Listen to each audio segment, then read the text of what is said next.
તો તમારા મા બાપે પણ નાનપણના પૈસા બૂચ મારી લીધા હે ને?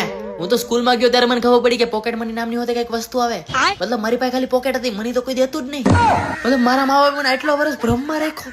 મતલબ હું પૈસા બચાવતો, દૂધ લેવા જાય 2 રૂપિયા બચ્યા મારા, પપ્પાના માવો લેવા જાય 2 રૂપિયા બચ્યા મારા. એમ કરીને મેં એકવાર 2000 ભેગા કર્યા હતા. મારી મમ્મી આવીને કે બેટા આટલા બધા પૈસા તારાથી નહીં સચવાય, ખોવાઈ જાય, લાય હું ધ્યાન રાખું. ધ્યાનમાં રાખવા આપ્યા, હજુ સુધી મને પૈસા ધ્યાનમાં જ ન થાય.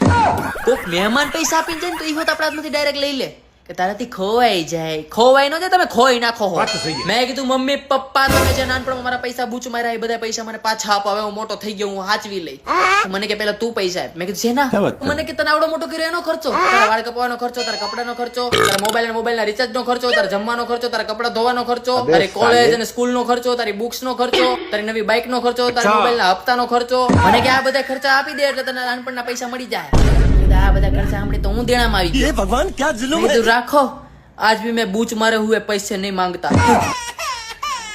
પછી મને કે તું જો ઘરનું કામ કરીશ ને તો તને પૈસા આપશે. મતલબ તું બાર દૂધ લેવા જઈશ તો 5 રૂપિયા, પપ્પાનો માવો લેવા જઈશ તો 5 રૂપિયા, તું ઘરનું કામ કરાવીશ તો 5 રૂપિયા. મેં કીધું વાંધો ને, કાલથી ચાલુ. પછી બીજે દિવસે નાઈ ધોઈને સવારના પોરમાં દૂધ લઈ દઉં, માવો લઈ દઉં. દિવસના હું 15 રૂપિયા કમાતો. મને એમ થતું આને ક્યાં ઇન્વેસ્ટ કરું, મ્યુચ્યુઅલ ફંડમાં નાખું કે બેંકમાં ત્યાં જમા કરાવી દઉં. પણ પછી મારા મા બાપને ખબર પડી કે એટલા બધા પૈસાના હાથમાં આવશે તો છોકરો હાથમાં નહીં લે.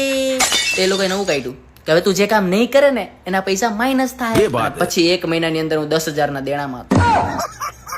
મતલબ પપ્પાને એમ કહું, પપ્પા મારા ફ્રેન્ડ સાથે બહાર જાઉં છું, મને પૈસા આપો ને. મારા પપ્પા મને 10 રૂપિયા આપે. 10.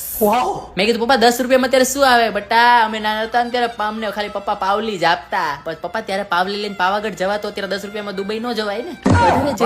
અને 10 રૂપિયા જો ભૂલમાં આપણાથી ખોવાઈ ગયા હોય તો કે આટલા બધા પૈસા તે ખોઈ નાખ્યા. આટલા બધા હે? ત્યારે મને રિયલાઇઝ થયું કે અમે ગરીબ છીએ. મતલબ ગરીબીની રેખા આવે ને એની નીચેની રેખામાં હું આવું. મતલબ મારું પેન્ટ ફાટી જાય તો ફેશન, પેન્ટ વધારે ફાટી જાય તો એની કેપરી ફાટી જાય તેનું પોતું. મતલબ જે ગાભાને ન મૂકતા હોય એ મારા પૈસા આપી દે. પછી મને થયું કે આ લોકો આમ સીધા નહીં હાલે. પછી સવારમાં ઉઠીને મેં કીધું પપ્પા જાયદાદમાં જેટલો બી ભાગ હોય મને આપી દે. પપ્પા કે જાયદાદ? કઈ જાયદાદ બટા? મેં કીધું મકાન. તો કે આપણે ભાડે રહીશું. મેં કીધું ગામડાનું ઘર? તો કે દાદાનું. મેં તો જમીન? તો કે આપણે છે જ નહીં જમીન. મતલબ એ લોકો મારા શોખ પૂરા કરાવવા દિન રાત તૂટ્યા છે. રાતના ઊંઘ ન આવે કે મારા છોકરા હજી ભૂખ્યા છે. જે મારે બનાવે અલગ અલગ રીતે પ્રેમ જતા, કામેથી થાકીને આવે તો બી આખા ઘરને હસાવે. એક અનાથે મને કીધું કે મા બાપ વગર અમે બહુ લડ્યા. ત્યારે ખબર પડી નસીબદાર છું હું કે મને મા બાપ મળ્યા.